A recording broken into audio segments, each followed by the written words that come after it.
ఓం సాయినాథాయ నమః. ఆ సాయినాథుని ఆశీర్వాదంతో ప్రతి ఒక్కరూ కూడా ఆనందంగా, ఆరోగ్యంగా, అష్టైశ్వర్యాలతో ఉండాలని మనస్ఫూర్తిగా కోరుకుంటున్నానండి. ఈరోజు బాబా గారు మన కోసం అందించిన సందేశం ఏంటి అంటే, తల్లి, ఈ సందేశం నువ్వు ఎప్పుడైతే వినాలని రాసి ఉంటుందో అప్పుడే నువ్వు వినగలుగుతావు. ఇప్పుడు నువ్వు వినగలుగుతున్నావంటే నీ కర్మఫలం తొలగిపోయింది. నువ్వు ఇప్పుడు ఈ సందేశం వింటున్నావంటే ఈ సాయినాథుని పరిపూర్ణ ఆశీర్వాదం నీకు అందుతుంది. రాబోయే 12 గంటల వరకు నువ్వు చాలా జాగ్రత్తగా ఉండాలి. ఎందుకంటే నీ జీవితంలో ఒక వ్యక్తి రాబోతూ ఉన్నారమ్మా. జాగ్రత్త తల్లి. నిన్ను మోసం చేయగలరు వారు. నిన్ను మోసగించి ఖచ్చితంగా దెబ్బతీస్తారు. కాబట్టి ఆలస్యం చేయకుండా నీ బాబా చెప్పేది ఏంటో ముందు ఆలకించు. నీ సాయి తండ్రి నీకోసమే కదా చెబుతారు. ఈ సందేశంలో నీకు ఒక గొప్ప జాగ్రత్త చెప్పబోతున్నాను. ఆ జాగ్రత్త ఏంటి అంటే, నీ జీవితంలో రాబోయేటటువంటి 12 గంటల్లో ఒక వ్యక్తి రాబోతున్నారు. నా బిడ్డకు నేను జాగ్రత్త చెప్పి ఆ వ్యక్తి నుంచి కాపాడే ప్రయత్నం చేస్తున్నాను. నా బిడ్డల జీవితంలో ఒక గొప్ప మార్పు అయితే తీసుకురాబోతున్నాను. జాగ్రత్త పడితే నీ అభివృద్ధికి తోడ్పడుతుంది. లేదంటే నిర్లక్ష్యం చేస్తే నీ జీవితాన్ని కొంచెం నష్టం పాలు చేసుకుంటావు. అందుకే ఈ గొప్ప జాగ్రత్తని నీ కోసమే తీసుకొచ్చాను. నా భక్తులు, నా బిడ్డలు ఏ సందర్భంలో అవసరమవుతుందో ఆ సందర్భమే రాబోతుంది. సమయానికి తప్పకుండా ఈ సందేశం అందుతుంది. ఇప్పుడు ఈ సందేశం నువ్వు వింటున్నావంటే దీని అర్థం ఈరోజు నువ్వు ఖచ్చితంగా చూడాల్సిన ఒక సందేశం ఇది. నీ కోసమైన సందేశం. ఎవరైతే చూస్తూ ఉన్నారో ఆ సందర్భంలో రాబోయేటటువంటి 12 గంటల్లో జరగబోతుంది అని అర్థం. ఈ సందేశం మీరు చూస్తున్నారు అంటే ఖచ్చితంగా జాగ్రత్తగా ఉండాలమ్మా. ఆ వ్యక్తి ఎవరైనా కావచ్చు. నీకు బాగా తెలిసిన వ్యక్తి కావచ్చు, లేదంటే ముఖపరిచయం కూడా లేని వ్యక్తి కావచ్చు. ఎవరైనా సరే వారితో మాట్లాడే మాట, వారితో కలిసి చేసేటటువంటి పని ఏదైనా సరే చాలా అప్రమత్తంగా జాగ్రత్తగా చేయాలి. అదే ఈ సాయి తండ్రి మాటల్లోని అర్థం. రాబోయే 12 గంటల్లో ఎవరితో మాట్లాడినా, ఎవరితో ఏమి చేయదలుచుకున్నా చాలా అప్రమత్తంగా ఉండాలి. అసలు నేను ఎటువంటి జాగ్రత్తను చెప్పబోతున్నానో, ఎలాంటి ప్రమాదం నుంచి బయటపడేయడానికి ఈ సందేశం నీకు మార్గం చూపుతుందో అన్నీ నా మాటల్లో తప్పకుండా విని తెలుసుకో తల్లి. ఈ విధంగా నేను చెప్పబట్టే నువ్వు జాగ్రత్త పడాలని, నువ్వు ఎప్పుడూ నష్టపోకూడదనే నీ బాబా ఉద్దేశం. అమ్మా, నువ్వు ఏమాత్రం నిర్లక్ష్యం చేయకు. ఈ సాయి మాటలు కొద్దిగా కూడా కొట్టిపారేయకు. నీ జీవితాంతం బాధపడాల్సి వస్తుంది తల్లి. లేకపోతే నా బిడ్డలందరికీ కూడా అలాంటిది జరగకుండా నేను పరుగున వచ్చి ఈ యొక్క సందేశం నీకోసం తీసుకొచ్చాను. నిర్లక్ష్యం మాత్రం అస్సలు చేయవద్దు. నిర్లక్ష్యం చేయకుండా విను. నేను నీ రక్షణ వలయంలో ఉంటాను. ఆ సంగతి నీకు తెలుసు కదా. నువ్వు ఎటువంటి ప్రమాదంలో పడకుండా ముందుగానే నా బిడ్డలను హెచ్చరించుకుంటూ ఉంటాను. ప్రమాదాలు ఎదురైన తర్వాత వారు వాటిని తట్టుకోలేరు కదా. కాబట్టి ముందు జాగ్రత్తగా నేను ఈ సందేశాలు పంపుతూ ఉంటాను. తల్లి చూడమ్మా, నిన్ను ఎవరైనా తాకాలి అంటే ముందుగా నన్ను దాటి నీ దగ్గరకు రావాలి. నువ్వు ఎలాంటి భయాలు నీ మనసులో పెట్టుకోవద్దు. ధైర్యంగా ఉండు. ఎందుకంటే ఈ యొక్క సందేశం ఎవరూ కూడా నిన్ను దాటి, నన్ను దాటి నీ దగ్గరకు రాలేరు. ఆ విషయం నీకు కూడా తెలుసు కదా. అందుకే సంతోషంగా, ధైర్యంగా ఉండమని ఈ వాక్కు నీ వరకు పంపాను తల్లి. కాబట్టి నేనున్నానన్న ధైర్యంతో సంతోషంగా ఉండు. నువ్వు ఎంతో కాలంగా సజావుగా, ప్రశాంతంగా సాగిపోతున్నటువంటి నీ సంతోషకరమైన జీవితంలోకి ఒక వ్యక్తి రాబోతూ ఉన్నారు. కాబట్టే ప్రశాంతంగా ఉన్న నీటిలోకి ఒక రాయి విసరగానే అల్లకల్లోలం అవుతాయి కదా. కింద ఉన్న మురికి అంతా పైకి తేలుతుంది. అలాగే నీ జీవితంలో ఒక చక్కని పచ్చని సంసారంలోకి ఇలాంటి అల్లకల్లోలం ఒకటి రాబోతుందని అర్థం. అదే నీకు ఎమరుపాటుగా ఉండకో అని చెబుతున్నాను.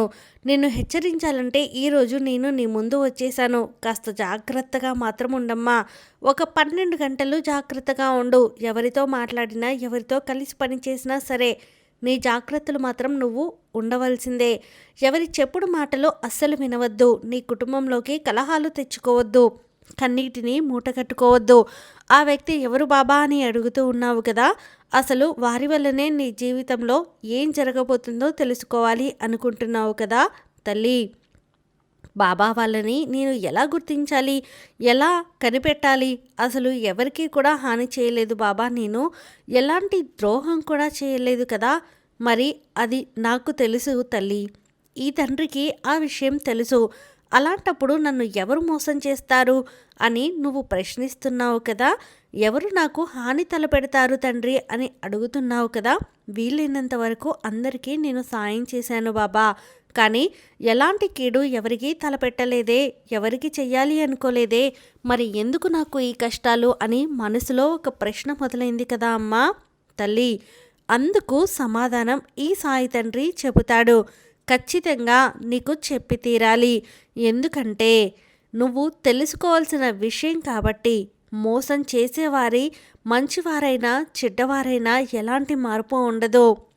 మోసం చేయాలన్న ఆలోచన మాత్రమే వారి మనసులో మెదలుతూ ఉంటుంది.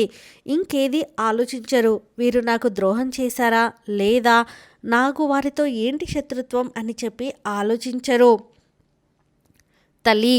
అందువల్ల నిన్ను మోసం చేసి ముంచేసి ఇక వారి దారిన వారు వెళ్ళిపోతారు. కానీ బలైపోయేది నువ్వే కదా. అసలు నీకు కనిపించకుండా మాయమైపోతారు. నిన్ను పక్కా మోసం చేస్తారు. వాళ్ళు ఎలా వస్తారో తెలుసా అమ్మా? నీకు పరిచయం ఉన్న వాళ్ళలాగా వస్తారు. లేదా నీతో ఏదో పని ఉన్నట్లుగా, నీతో పని జరిపించుకోవాలి అన్నట్లుగా వస్తారు. నీ అవసరం ఏదో తీరుతున్నట్లు, నిన్ను ఏదో ఓదారుస్తున్నట్లు నటిస్తారు. అసలే నువ్వు చిన్నపిల్లల మనస్తత్వం కలిగిన వానివి. నీ ముందు ఏ చిన్న కష్టం ఎదురైనా తల్లడిల్లిపోతావు కదా. ఎవరు బాధపడ్డా నువ్వు తట్టుకోలేవు. అలాంటిది నా బిడ్డ మనసు. నాకు తెలుసు. అంత సున్నితమైన మనసు, స్వచ్ఛమైన మనసు. ఈ 12 గంటలు మాత్రం చాలా జాగ్రత్తగా ఉండాలమ్మా. నీ ముందు ఎవరో కష్టపడుతున్నా ఒక్కసారి ఆలోచించు. ఇది నిజమైన కష్టమా? వారి మాటల్లో నిజం ఎంత ఉంది అని. వారి మాటలు గుడ్డిగా నమ్మొద్దు. కావాలంటే నీకు సాయం చేయాలనిపిస్తే ధన సాయమో లేదా ఏదైనా మాట సాయమో చేసి అక్కడి నుండి వెళ్ళిపో. ఆ యొక్క సమస్యను ఇంటి వరకు తెచ్చిపెట్టుకోవద్దు. నీ ఇంటిలో కలహాలు తెచ్చుకోవద్దు. జాగ్రత్త తల్లి. నువ్వు తీసుకునే కొన్ని నిర్ణయాలు నీ జీవితాన్ని బలి తీసుకుంటాయి. అందువల్ల నీ కుటుంబంలో కలహాలు రావడం, సమస్యలు రావడం జరుగుతాయి. జాగ్రత్తగా ఉండాలి. అనవసరమైన విషయాల్లో జోక్యం చేసుకుని అసలు తలనొప్పి తెచ్చుకోవద్దు. ఇంటి వరకు తీసుకురానేవద్దు. ఇది నువ్వు ముఖ్యంగా గుర్తుంచుకోవాల్సిన విషయం. మళ్ళీ మళ్ళీ చెబుతున్నాను. ఈ 12 గంటలు చాలా జాగ్రత్తగా ఉండు. అనవసరమైన విషయాలలో జోలికి అస్సలు వెళ్ళొద్దు తల్లి. నీ జాగ్రత్తలో నువ్వు ఉండు. ఇక ఎలాంటి కీడు నిన్ను దరిచేరదు. నీకు అవకాశాలు ఇస్తామని కూడా కొందరు నిన్ను మోసం చేయాలని వస్తారు. మోసపోవద్దు. ఇలా ఏదో ఒక దారిలో నీ దగ్గరకు వచ్చి నిన్ను ముంచి నాశనం చేస్తారమ్మా. కాబట్టి వాళ్ళకి నువ్వు బలవకు. జాగ్రత్తగా లేకపోతే నీ జీవితాన్ని నువ్వు కోల్పోవాల్సి వస్తుంది. చిన్న విషయం జరిగినా అది ఎంతో సున్నితమైన బంధం మీద దెబ్బ వేస్తుంది. అందుకే జాగ్రత్తగా ఉండమంటున్నాను. కొందరు మాత్రం అలా చేస్తూ ఉంటారు తల్లి. మోసం చేసేవారికి ఏ అవకాశం వచ్చినా వదులుకుంటారా? నీ చుట్టూ చాలామంది అలాంటి వారు ఉన్నారు. నువ్వేమో అందరూ మంచివారే అని నమ్మిస్తూ అందరినీ మంచివారిగా భావిస్తావు. కానీ అందరూ నీలా ఉండరు. నీలా మనస్తత్వము ఉండదు. కాబట్టే నిన్ను చాలా సులభంగా మోసం చేస్తారు. నా బిడ్డవైనా నీకు అబద్ధాలు చెప్పడం రాదు. మోసం చేయడం రాదు. ఎవరిని బాధ పెట్టడం అస్సలు తెలియదు.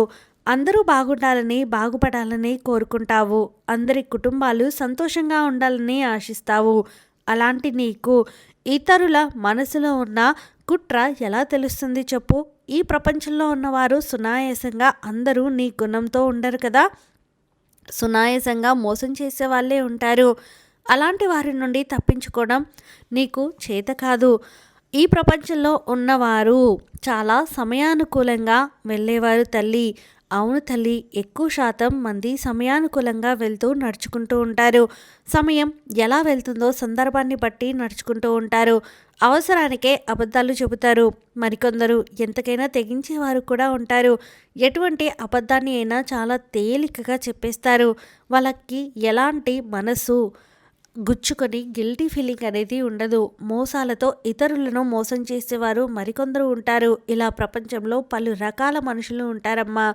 రకరకాల మనస్తత్వాలు కలిగి మనుషుల్లో కూడా నిండిపోయి ఉంటుంది ఈ ప్రపంచం. అలాంటి వారిలో ఈ అమాయకమైన సాయి బిడ్డవైన నువ్వు జాగ్రత్తగా ఉండాలి. ఒక్కొక్కరికి ఎంత తేడా ఉందో నువ్వే చూడు. ఒక్కొక్కరు ఒక్కొక్కలా ఉన్నారు. అందరూ ఒకేలాగా నాలాగా ఆలోచిస్తారా అని నువ్వు భ్రమపడకు. అది నీ భ్రమ మాత్రమే. ఆ భ్రమ నుంచి బయటకు రావాలి. ఎందువల్ల అంటే చిక్కుల్లో పడతావు. కాబట్టి చిక్కుల్లో పడకుండా, సమస్యల్లో ఇరుక్కోకుండా నువ్వు జాగ్రత్త పడాలి. నీ చేతులారా నువ్వే కష్టాలను కొని తెచ్చుకుంటావు. అలా కొని తెచ్చుకోవద్దు. కష్టాలకి దూరంగా ఉండు. ఇంతవరకు పడింది చాలు. నువ్వు ఎన్ని సమస్యల్లో ఇరుక్కోకూడదని నిన్ను ముందుగా ఈ సందేశాన్ని నీకోసం పంపిస్తున్నాను. ఏమాత్రం అజాగ్రత్తగా ఉండవద్దు. ముఖ్యంగా నీకు ఈ వ్యక్తి వల్ల పరిచయం జరగబోతుంది. ఆ వ్యక్తి వల్ల నీకు ఒక ఉద్యోగం, వ్యాపారం రీత్యా కూడా నీకు పరిచయం కావచ్చు. కానీ నువ్వు పని చేసే చోట కానీ, వ్యాపారం చేసే చోట కానీ, లేదా నీకు పరిచయం ఉన్నవాళ్ళుగా ఉన్న ఎక్కడైనా సరే నీకు పరిచయం అవ్వచ్చు. కానీ నువ్వు ఆ వ్యక్తితో ఎంతవరకు ఉండాలో అంతవరకే ఉండాలి. ఎందుకంటే పలకరించిన వారిని పలకరించకుండా పోతే అది కూడా బాగుండదు కదా. అది చనువు పెంచుకోకూడదు. నీ రహస్యాలను మొత్తం వారితో చెప్పకూడదు. నీ బలహీనతలను వారితో పంచుకోకూడదు. నీకు ప్రమాదం పొంచి ఉంది అని తెలియగానే వారిని దూరం పెట్టు. నువ్వు స్నేహంగా మాత్రమే మెలగాలి తప్ప నువ్వు వారితో చాలా బంధం ఏర్పరచుకున్నట్టు, అలాగే నీ యొక్క రహస్యాలను, నీ బలహీనతలను, బలాలను వారితో అన్నీ చెప్పకూడదు తల్లి. నిదానంగా ఉండు. అక్కడి నుండి కొన్ని విషయాలు జరిగేటప్పుడు, వాగ్వాదం ఇలాంటివి వచ్చినప్పుడు దూరంగా వెళ్ళిపో. నిన్ను అవమానించినా సరే ఇక వీరితో మాటలు అనవసరం అని చెప్పి దూరంగా వెళ్ళు. నిన్ను అవమానించారని వారిని ఏదో నువ్వు దెబ్బ కొట్టాలి, వారి మీద పగ తీర్చుకోవాలి, ప్రతీకారం అలాంటివి ఏవి వద్దు తల్లి. నీకు అలాంటివి ఏవి అవసరం లేదు. ఎవరితో ఎంతవరకు ఉండాలో అంతవరకే ఉండమ్మా. నీకు నీ బాబా చెబుతున్నాడు కదా, అన్నీ సవ్యంగా జరుగుతాయి. కానీ నీ బాబా చెప్పిన మాటలు కూడా నువ్వు ఆచరించాలి. నీ కుటుంబ విషయాలు ఎవరితో కూడా పొరపాటున కూడా నువ్వు చెప్పవద్దు. ఎవరితో ఎలా ఉండాలో, ఎంతవరకు ఉండాలో తెలుసుకో. అలా హద్దుల్లోనే ఉండు. ఎలాంటి ప్రమాదాలు నువ్వు కొని తెచ్చుకోవద్దు అని బాబాగారు అయితే అంటున్నారండి. ఈ వీడియో మీకు నచ్చితే ప్లీజ్ లైక్ చేయండి. మరికొంతమంది సాయి భక్తులకు వీడియోని షేర్ చేయండి. ఫస్ట్ టైం ఛానల్ని చూసిన వారు సబ్స్క్రైబ్ చేసుకుని పక్కనే ఉన్న బెల్ ఐకాన్ని క్లిక్ చేయండి. ఆ సాయినాథుని ఆశీర్వాదంతో ప్రతి ఒక్కరూ కూడా ఆనందంగా, ఆరోగ్యంగా, అష్టైశ్వర్యాలతో ఉండాలని మనసారా కోరుకుంటున్నానండి. సర్వే జన సుఖినో భవంతు. ఓం సాయిరామ్.